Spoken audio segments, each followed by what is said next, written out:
Welcome to Code Club. This is where I get together every week with a bunch of my students, friends, and other gophers, and we read some Go code and see if we can figure it out. Before we start this week, just a quick word from our sponsor.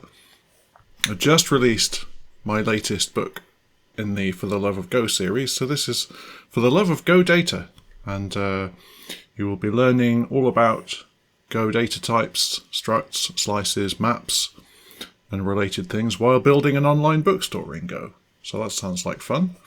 That's available right now. Go to bitfieldconsulting.com or follow Bitfield on Twitter and you'll find it's $4.99. Sounds like a good deal, huh? All right then, let's get cracking. Today we're going to be doing a little bit of Tetris. So last week we did some kind of heavy lifting because we looked at Thibault's excellent chat server. And it's not that the code is so complicated, actually the code is rather simple and beautiful, but concurrency is complicated. So that was pretty intense, but fun. So this week we might look at a problem domain where we probably all more or less understand it, right? We know what Tetris is. Yeah. So I grabbed this from GitHub. And I have no idea whether this works or what shape it's in. I haven't run it, so we might try doing that. Part of the skill of being a good developer is, I think, being able to drop into a code base that you haven't seen before and find your way around, figure things out. Maybe it's not the world's greatest code. I'm not insulting this project, by the way. It's totally random. So could be fantastic, could be less than fantastic. So let's take a look and find out. So what do we have? We have a bunch of Go files. We have a run.sh script. Let's see what this does. So this looks like it's building different set of files. Don't really know what this is about.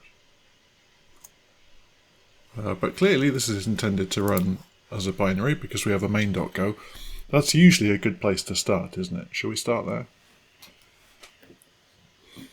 Okay, Tiago, why don't you start us off by just reading what we have on screen and let's see if we can figure out what it's about.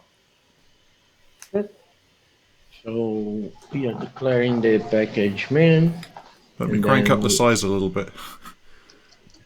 Yeah, no, it's... Oh, okay. So we are creating the package main, importing font, math random, time, and a GitHub module called keyboard. And then we declare the main function. And we start to listen to the keyboard. So probably it's going to read from the standard input. Somehow. Yeah, this starts to give us a clue about what that keyboard library is about, doesn't it?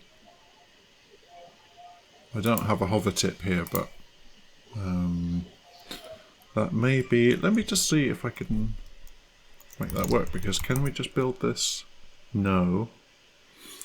I think that's probably because there's no go.mod file. Yeah, it can't find the package. Yeah, so this... how old is this? Not that old, so sort of feel like it should build on modern Go, shouldn't it? Yeah. But it doesn't. Let's just try Go mod init Tetris. Maybe that's enough. Perhaps the author just is used to working in GoPath, and that's where all his code is, and that's why it works for him. But as we mostly know, I think GoPath is not really any longer a thing. You certainly don't need to worry about it as a Go developer. Interesting. Okay. So it doesn't actually build. So... Yeah, I think that's the bin script does, like the run script does. You need to build using that script for some reason. Yeah, so it looks like, yeah, if you hit option 1, run main.go, and these are the files, or demo.go. So what's demo.go? That's a different func main. Okay. It looks to me like this is sort of not quite finished. And that's why we've got multiple mains and things. So that's okay. Let's see how much we can figure out. So suppose I run the run sh1. Oh, it's working. I think. My terminal size is a little. I need a bigger terminal, don't I? Oh, yeah, it's wow, animation.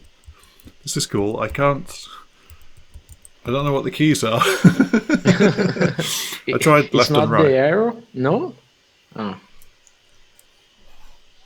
So there can't be too much wrong with it, can it? So it's actually playing Tetris, which is pretty cool. So what did I just build? so I think the demo it's playing for you the game. I That think. would make sense. So what I just ran was main.go, so let's try the demo. It's exciting, isn't it? A voyage of discovery. Okay. Yeah, I see we're rotating a tetromino here. So that's the demo. Make a nice screensaver. Right. Let's take a look then. So,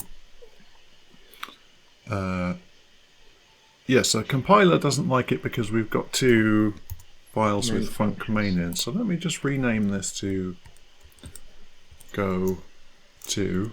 It's not really go to, but should be enough to fix that error. Okay, this is looking better. Do I have a hover tip now? Yes, I do, but there's no documentation for it. So that's one thing I'd pick up on as a code reviewer, is just simply this is a public library and it's an exported method. So it'd be really useful just to add a comment that says what this function does, right?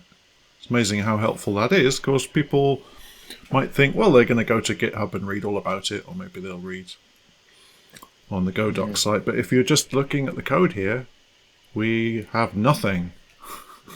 All we know is it returns error. So, Tiago, see what you can do. Yeah, I think it's open. It's reading for the standard input, like what the user is typing. Yeah, it So must it's be, like, mustn't it? yeah, it should give you IO reader, and then if it something goes wrong, it's going to panic. Well, one thing is we've opened the keyboard, but we don't get anything back other than error, which Oh, clearly, that's true. if that's an error, then we can't open the keyboard for some reason. So my guess would be it wants to talk directly to the keyboard device in the terminal, rather than standard in, for example. Okay. We'll find out, but this must be some sort of stateful thing, mustn't it? Where once you've opened the keyboard, now you can do something like keyboard.read or, you know. So, yeah, okay, please continue. So just creates a deferred function to close the keyboard, whatever it means. Yeah. And then it declares a map variable. Actually I don't understand why there is room at the end. Oh, because both rows and columns are room. But I think one thing that's clear is that this isn't a map, isn't it? So Yeah. by map, they don't mean the Go data type, the map. They mean, I guess this is the board, if you like, or the game screen, because we have rows by columns here. So what this actually is, it's an array of arrays of rune. That's right, isn't it? Okay. So I guess each of these runes is a character at some place on the screen, and we have X rows of them. This is a constant, so 20 rows of 10 columns. A matrix, right? Yeah, effectively. Okay, what's next? So it created another map, like with array of the same thing, the arrays with rows and columns, but this time it's Boolean. So he's using to know if it's filled or not, I think, or Yeah, something it like says that. mark each taken place. So I'm guessing that just means occupied. Okay, yeah. And then the length of the columns in a variable, it's an array of integer, and in the completed lines, it's another array of Yeah. Boolean. So I guess as you have your columns building up at the bottom of the screen, as we know, the lesson of Tetris is that accomplishments disappear while errors pile up. It's a lesson for all of us there. But you have some junk at the bottom of the screen, which I guess for each column, so this is an array of 10 integers. So for each of these screen columns, we're recording how much junk is in each one, I guess. Okay. And this would be what? How many lines you've eliminated from the screen. Okay, to calculate your points or something like that. Yeah, we're just assuming at the moment, but it makes sense, Mm-hmm. doesn't it? Let's keep going. Oh, lines eliminated, that's the next one, so that clearly isn't. Yeah. Perhaps this means how many lines have been completed on this game tick. Like, if we think about the mechanics of Tetris, you've got a piece coming down from the top. Hopefully you maneuver it into a slot in your structure and you complete some lines, so if that happens, bing, you get some score. Yeah, that So, makes sense. so this is how many rows have been completed just at this very moment, and then we'll add those to the lines eliminated. That sounds reasonable. Okay, take a break, thank you. Okay, Rodney, would let you... me just a question. Yeah, Why he's using rows uppercase, but is it a good practice or what do you think? I don't think so. Is that because it is constant, John? Well, does giving the name in all uppercase make it a constant? No. That is true in some languages. I think that's what Ruby does, isn't it? But, declaring it as const is what makes it constant. And so beyond that, you can give it whatever name you like. Should you name it in all caps? I don't know. I wouldn't. Would you? Yeah, I don't know. By I've been reading, I think by the Go philosophy or mindset, we should just name the just a acronym uh, all uppercase, like API, for example, Yeah, or something like that. you're right, yeah. Names which are initialisms, like API, should be all caps. That's a style guide thing. As far as just capitalizing words like this, I think it's a little ungo-like.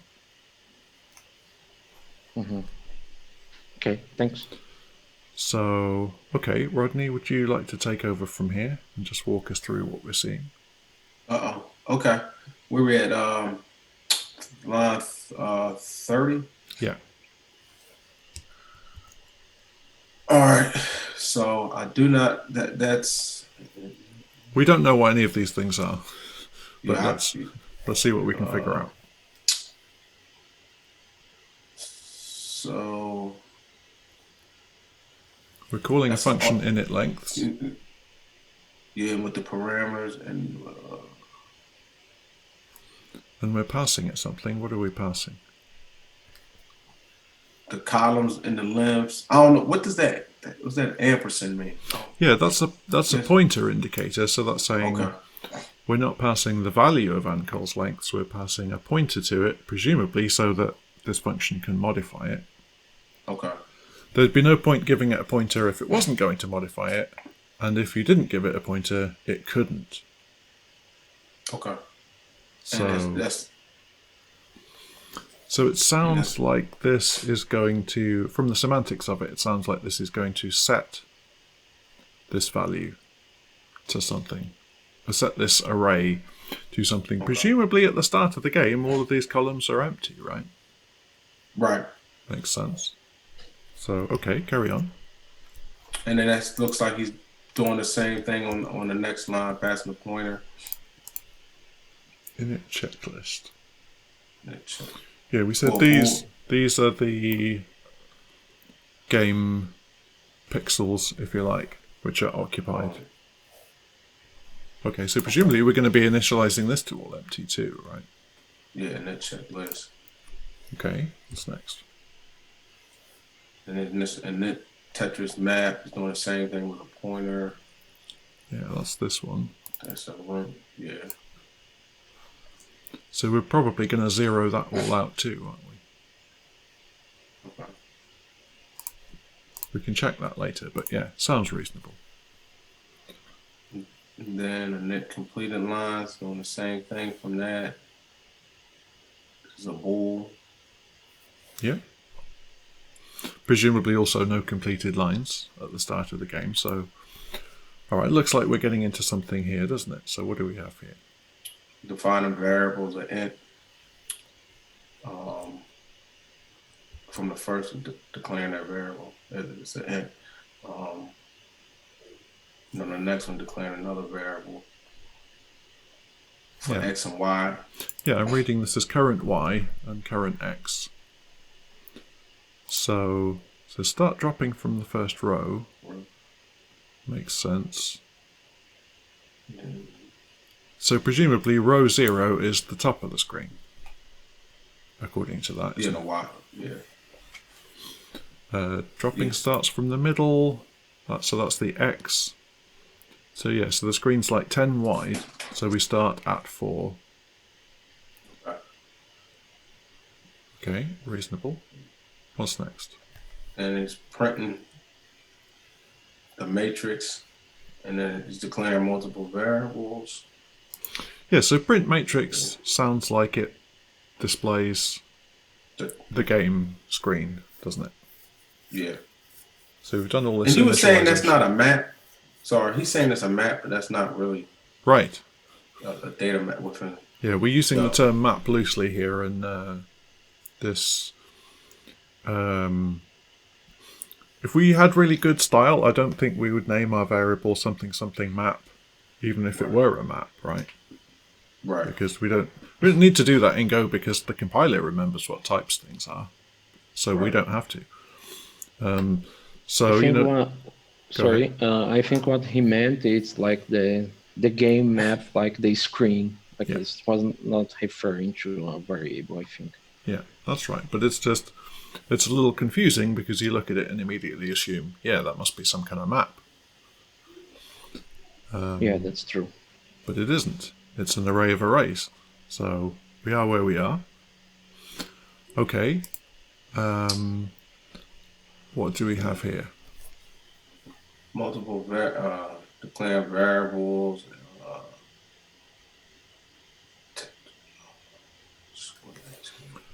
What type is this? So that's clearly something that we've defined. Struct. Yeah. It's a struct. Okay. What's in the struct? Oh, you got multiple. You got ints, rooms. That's why you use a struct to declare different data types. There's quite a lot in that struct, isn't there?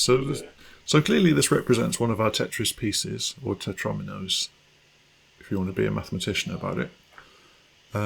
So this is evidently defined somewhere. It's odd that we haven't seen it up to now. But I'm guessing it will be something. Here's some constants. Oh, here's tetromino. Okay, so let's look at that in a minute. So let's go back to main. Okay, any thoughts about the rest of these variables?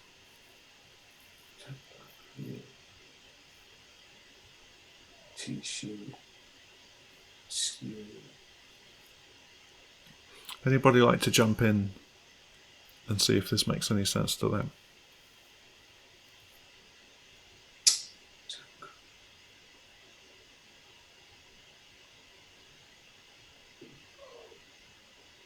thinking Ja- it looks like each of these is a different kind of tetromino, right? You've got your L-shaped one. You've got the mirror image L-shape. You've got a T-shaped one. That's its own mirror image. Not sure what skew is. I think that's the one that's like a Z shape or a lightning bolt. An I shape we know, and square shape, yeah, that's straightforward. So it looks to me like this is setting up these different types of pieces that are available. Yeah, I agree. Like all the Tetris possible shapes the game has. Yeah. Okay, that's good. Tom, would you like to narrate this a little bit and let's see what we have here? Excuse me. Sure. So we are. I was actually just reading this line, wondering what this gentleman is doing. Yeah, me too. So we're creating a variable, and I really don't understand what is going on here. Like, is he saying he's? I mean, it's a tetronymo type, but I don't really understand the syntax of like like the seventh member of an array. Is that what's going on here? I honestly have never seen that before. Yeah, I just realised his name is Barar Al-Masri. Sorry about that. I should have mentioned it earlier. So if you're watching this, Barar, I'm sorry. We're ripping your code to shreds. But hey, it's out there. It's open source, baby. So let's break it down. It's usually a good idea is go step by step. So we're declaring a variable. That's a good start. So it's called or tetrominos. May I try that one, John? Yeah. Okay, so what do you think this we are is? creating a variable called AU tetrominos. It's a slice of 7 positions of the structure tetrominal. Yeah. And it's setting the value for this variable as the 7 all the 7 positions to the square and I. Yeah. So we have an array of seven tetromino structs, and we saw that these structs contain the height and width. The shape, I'm guessing, is a sort of bitmap of what the piece looks like. It's 4x4. Don't know what that is. Punt that for later. And X and Y is where it currently is, right? Yeah, that makes sense. I'm not used to using arrays versus slices. Yeah, it's super weird. I just finished writing a book on slices and I didn't mention arrays once. Or rather, I mentioned them but only to say you might be familiar with this data structure under the name of array. But we really don't use arrays a whole lot in Go. Because slices are just so much more convenient, and you can think of a slice as just being a stretchable and squeezable array that just sizes itself to whatever you need to put in it, whereas an array like this is a fixed size, 7. So you can never have more than 7 things. And this is a type of its own even. So if you had a variable of type 7 tetromino, you couldn't assign it to a variable of type 8 tetromino, for example, even though there's room. I see a good usage for this in LRU cache, for example. Mm-hmm. Do you agree? Yeah, sounds reasonable. Okay. We sometimes need to... perhaps it's better to say we can usually get away without thinking about the fact that there's an array underlying our slice. Because Go goes to a lot of trouble to make sure that we don't have to think too much about what actual chunk of memory this represents. Sometimes we need to worry about it if the array gets very big, or if we end up copying it a lot. But in general, we don't have to. I suppose the reason for this is that it's doesn't need to be flexible because there are exactly and only 8. Mm-hmm. 7 tetrominos. Specifically these ones. The names are a bit... I'd like to have given these names which had something in common so that I could see they're all different kinds of the same thing, right? It just looks like 7 random variables, but I might have named them something like tetromino square, tetromino I-shape, skew shape, like that. Mm-hmm. Code review comment. So so that's what we're doing, isn't it? We're creating a variable of that type, and we're assigning it this array literal containing exactly those 7 tetrominos that we just created. Sounds reasonable because we're going to need to use them, aren't we? So does that mean? So that kind of means that there are only 7 tetrominos in the universe, so to speak. And so we could never see more than one of the same type on screen at once, could we?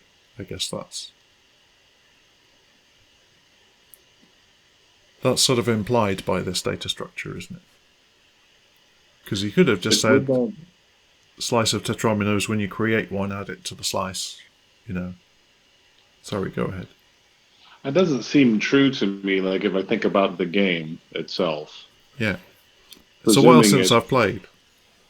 Yeah, I mean, like if the game works like we expect a Tetris game to work, you could have a square followed by a square. Yeah, you'd think. And they wouldn't be, So maybe this is just a reference to the things that are available. Maybe, yeah. That it might run some kind of a randomization over. Yeah, okay, let's keep going and see what we can figure out. John, a question just about this. Now I see a temp variable at the top, which is kind of temp struct, whatever we have our temp. And then again, we're defining a slice of the same thing. I'm not clear why we have 2 definitions there. Maybe I'm assuming something is temp and then we have the specific slice. Yeah, interesting point. So we have this struct type tetromino, and clearly it has methods on it because we're calling them. So let's just look at that. So here's our struct. Where are these create methods? Okay, here's one. This is a little bit more illuminating, isn't it? We can see the square shape here in this kind of bitmap-like object. Just seems a bit weird to me that these would be methods because, as you can see, we have no receiver. Or, we ignore where the receiver variable would normally be. We just use the blank identifier, the underscore, to ignore it. So if you ignore your receiver, then you don't need to be a method, do you? Because you're not going to change the object in any way or even read from the object. You're just doing something. You're returning an unrelated object. Are there any receiver methods? I'm curious. Yes. One. So in fact, there are some pointer methods. So clearly, if we have the tetromino on screen, we're doing stuff to move it around, rotate it, etc. But yeah, my sort of design spidey sense is tingling here and saying I don't really think these should be methods. I think they should just be like, just a function, right? Create square shape. Yeah, it makes it interesting to read because then you have to create an empty tetronomo in order to be able to create other tetronomos of different shapes. Yeah, I think to be charitable, which is always a good idea when you don't know the person that wrote the code. When I set out trying to do something like this, what I probably do is I don't sit down and write a beautiful hierarchical code structure. I sort of rough it out into a main.go and just say, can I get anything working?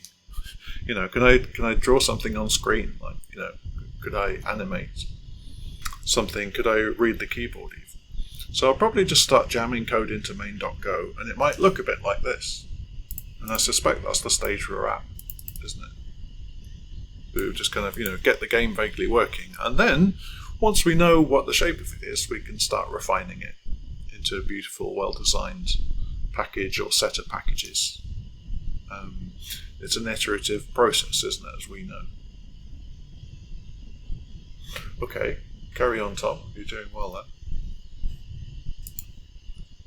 So we're here. So we're creating another variable for the looks like maybe the number of current Tetronymos, perhaps, or the placement of the current Tetronomo on the screen. Do you think this is, because it says current Tetromino, do you think this means the ID of the one that's current, if you like, the one that's on screen falling down right now? Yeah, that could be.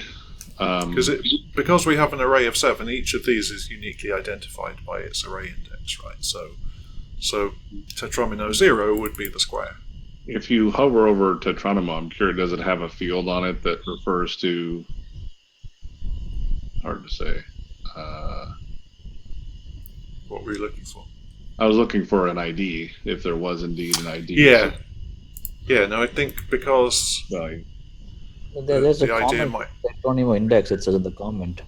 Yeah, so this is something we've seen in our projects as well, isn't it? That if you have a bunch of things, which is pretty common in a Go program, you need some way to identify them. If they are in a slice, a good way to do that is often just to use its slice index, provided that it stays the same and so forth.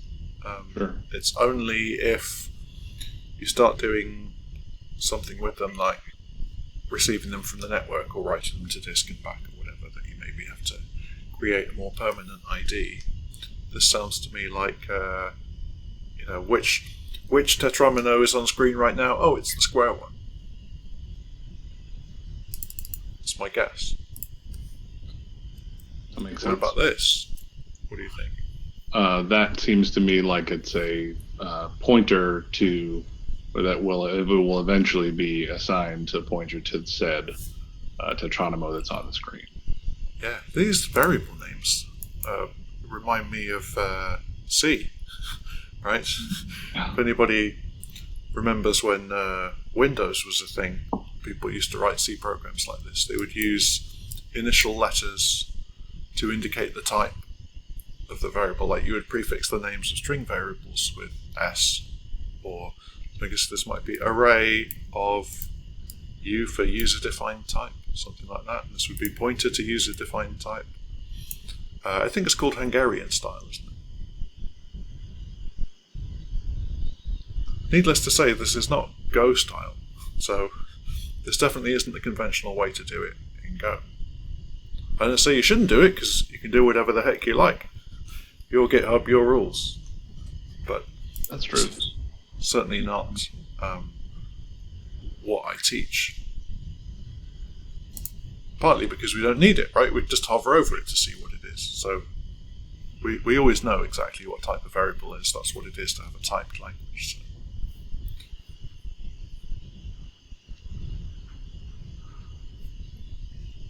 Yeah, I was about to ask you about that. Don't So worry, the just, next- Go ahead. just carping and kibitzing. Oh no, you during just one fruit. you already answered. Yeah. That Yeah. strikes me as odd. You were saying?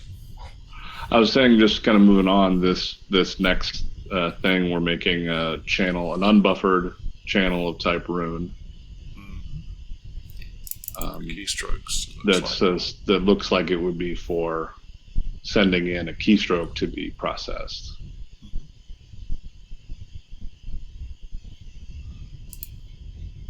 And that, Some commented out code here.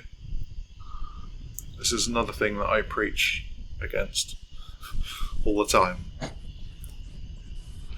The only time, if you're a BIT student, the only time you ever use the comment delimiter is for comments.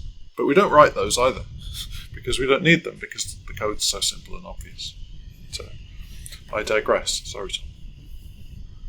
no worries.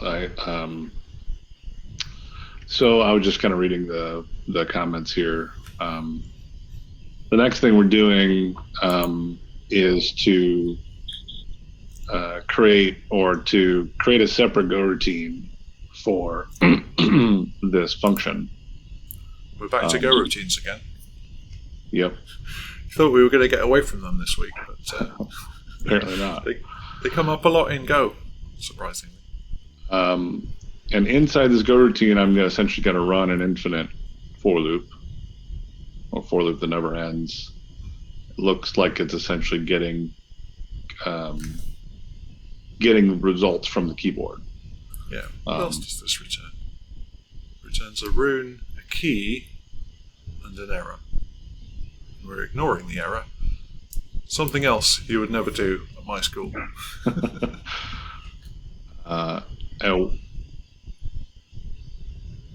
Yeah? Ask away. Yeah. Or did I already answer it?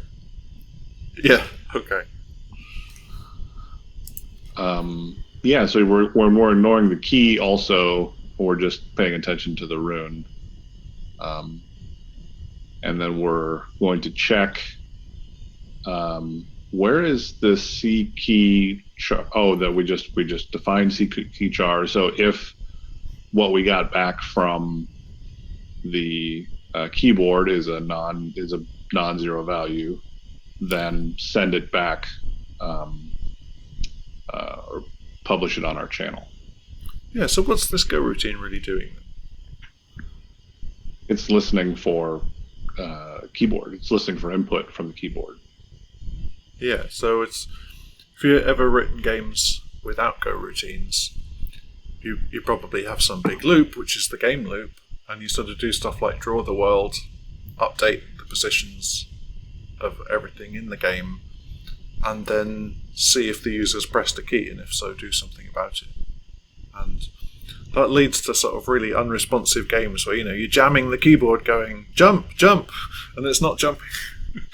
Because if you happen to press it at the exact wrong moment, right, when the game's not listening, it just won't happen. So clearly what we're doing here is we have at least two go routines. One is updating the game, and the other one is just listening for keys. It's just constantly reading the keyboard saying, are you pressing a key yet? Are you pressing a key yet? And as soon as they are, we blast it into that channel, so long as it's not zero. Don't know why we would get zero. There's no documentation, so I guess we'll never know.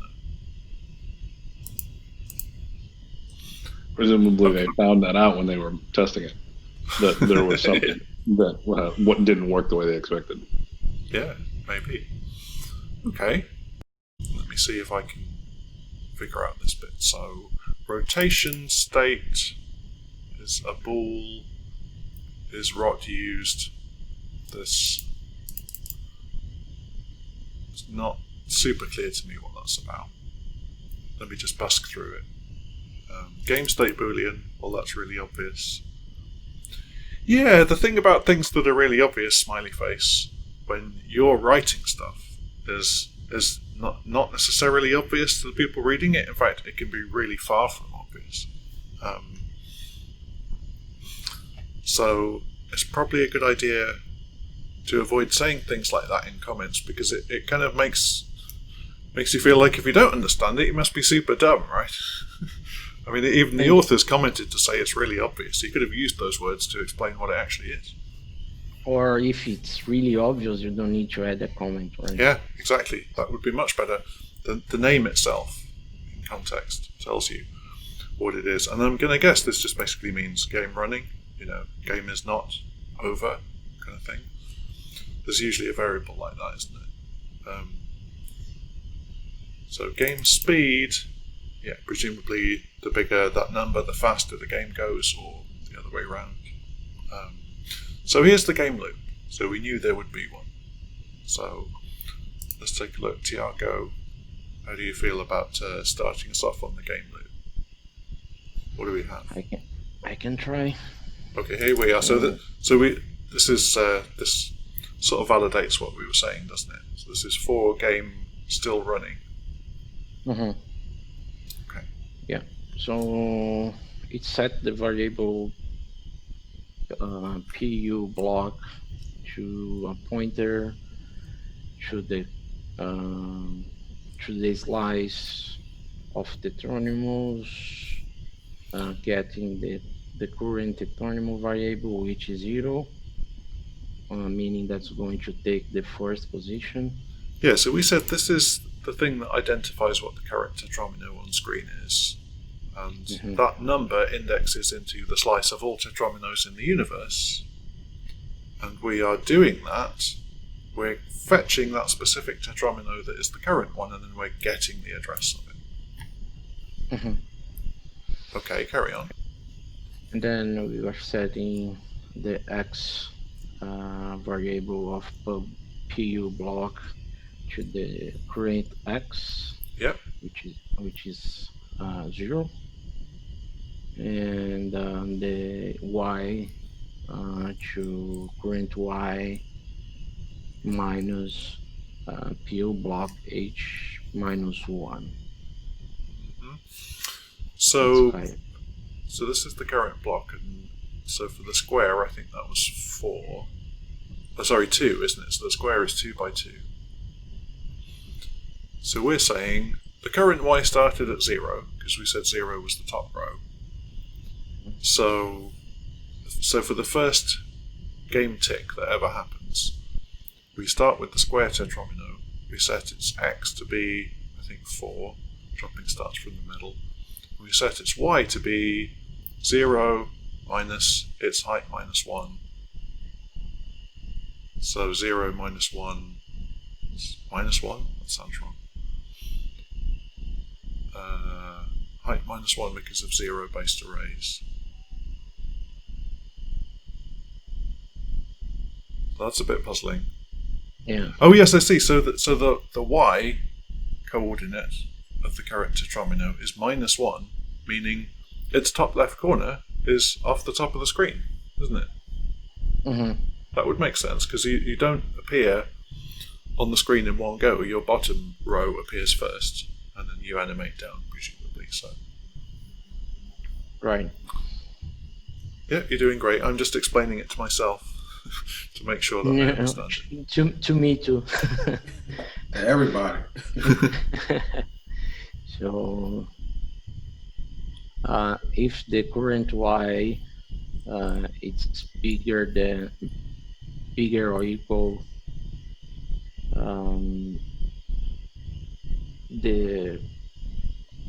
the current x position. We said this was the junk collection, in effect. So the columns at the bottom of the screen that we haven't got rid of. In the current column where the tetromino is, we find the length of the junk pile.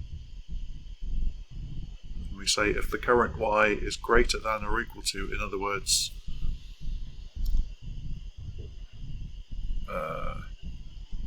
yeah. I think this is detecting collision, maybe? Is it saying, if the piece is overlapping, it actually says, doesn't it, overlapping checker, I guess this is saying. So saying, is the tetromino overlapping something on screen, in which case that shouldn't be able to happen.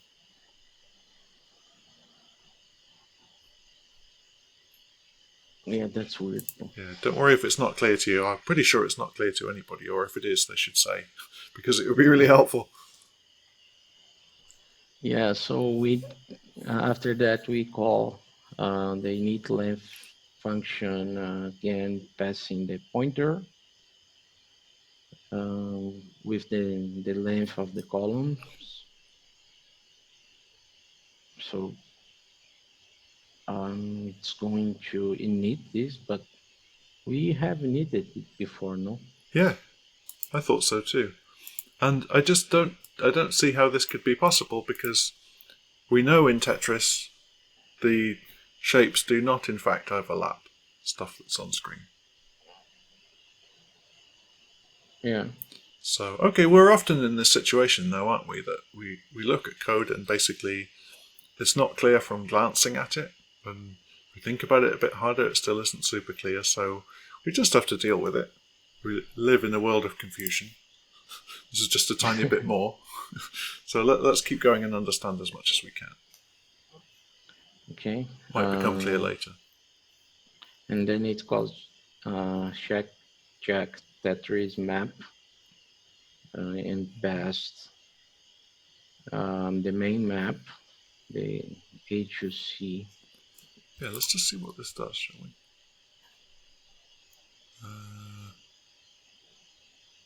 It's looping over all the columns, looping over all the rows, looking for a hash mark, which is how the shape is represented, I think. And it's setting it to true. So, yeah, so my hot take on this is it updates the data structure that tells you whether each game pixel is occupied. Mm-hmm. Presumably things just moved. So we need to basically say, okay, so our previous record of what spaces were occupied now needs to be updated because stuff moved around. So that's where we do this, but only if we're overlapping. Yeah. So, okay, carry on.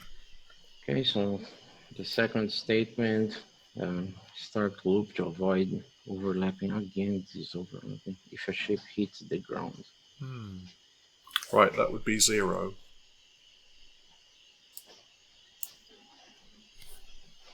Right. So if it's Actually, I thought bigger, 0 was the top of the screen, not the bottom. Maybe I got that wrong. yeah. Now I'm confused. Yeah. Greater than or So- equal to 0. Yeah. So I don't know whether, has anybody written a Tetris game? I haven't, I don't think. Yeah. I might have tried, not got very far. But in principle, it feels relatively straightforward, doesn't it? Because if, you can imagine drawing a game screen, drawing a piece in a certain place, you keep track of its X and Y, so as it moves, if the player does nothing, the piece just moves downwards in a straight line, doesn't it? So you just keep bumping its Y coordinate until it hits something, and if it hits something, it just stays where it is, and you start dropping a new piece, and then if that new piece cannot drop fully onto the screen, then you're dead, aren't you? That's the end of the game. Right. And if you do something, all you can do is move the piece left and right, so it just drops into a different place. And the only missing bit is completing the lines at the bottom. So it feels like it should be possible to write this relatively clean and straightforward way. I'm hand waving here because I haven't done that. Needless to say, if I tried, it probably wouldn't be that good. But I feel like it's not that this code is so complicated, but it's not helping itself in terms of the names of things are a bit confusing. There's a lot of comments which don't seem to really help us that much. Like, you're saying a lot of things in comments, but they're not really conveying a ton of information. Yeah, I agree.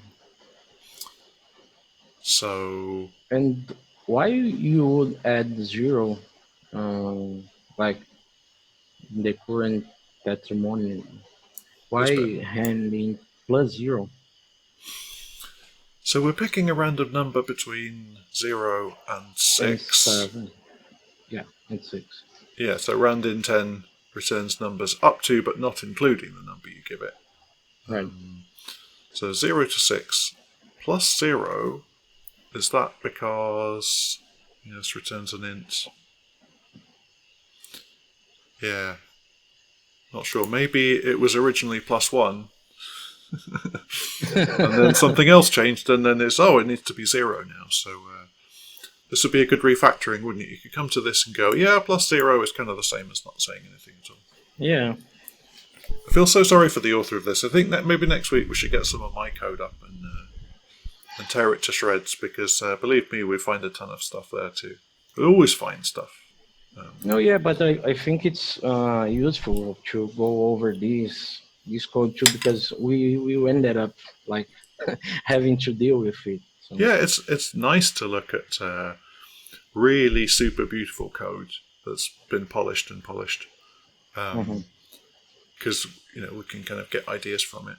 It's also good to see more realistic looking code. Like if you work as a Go dev, you're probably dealing with code, something like this. It's part-way through development, because things are always part-way through development. Nothing Yeah. ever gets finished in the software industry, does it? So, and this may be written by someone who's pretty new to the language, maybe new to programming, and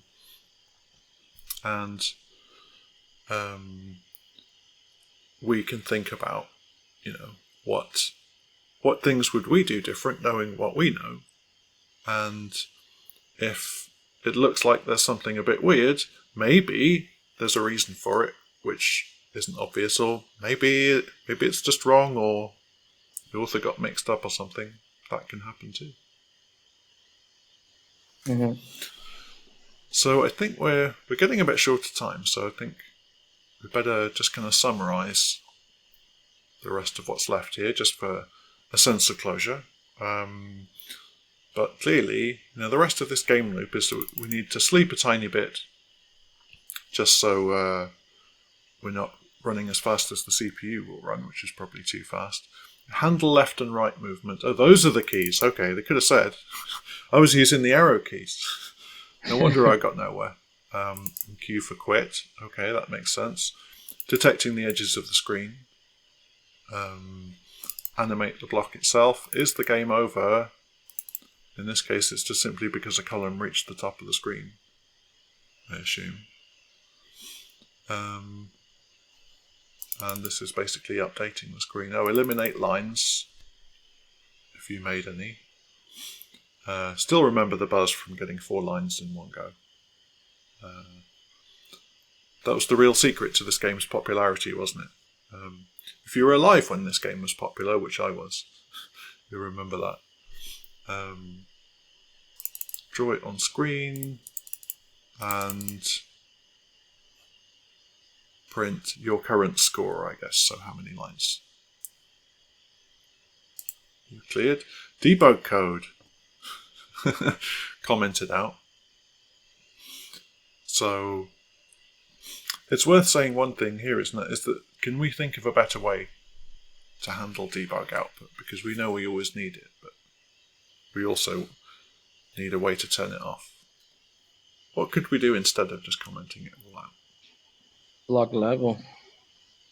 Yeah, we could use a logger.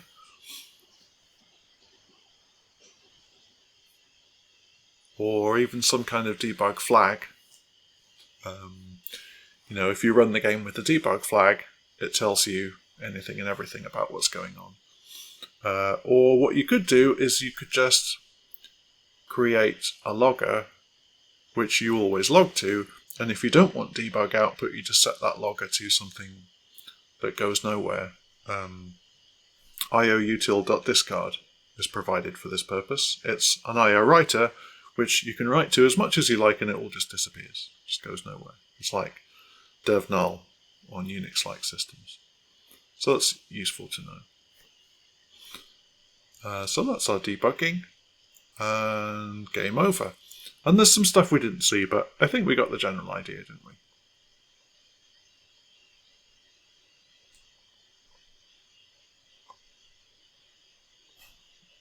And I think, yeah, some honest self-analysis going on in the comments, which is nice to see. So, yeah, any thoughts or questions about this in closing? I think it's been really interesting to look at. Yeah, it's interesting to see. I always find it interesting to see people that are used to different language styles. Yeah. And then to have them, what do they write? This is maybe I'm wrong. I don't know this person, obviously.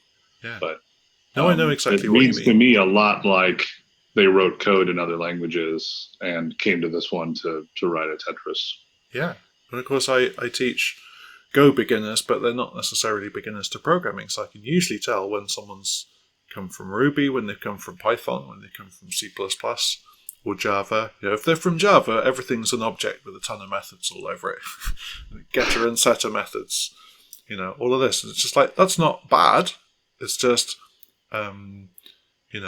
shows how much of an influence your programming language has, doesn't it? That it's sort of, you get used to coding a certain way with that language, and then when you switch to something else, you're still kind of doing that. It takes you a little bit of time to lose that accent, if you like, doesn't it?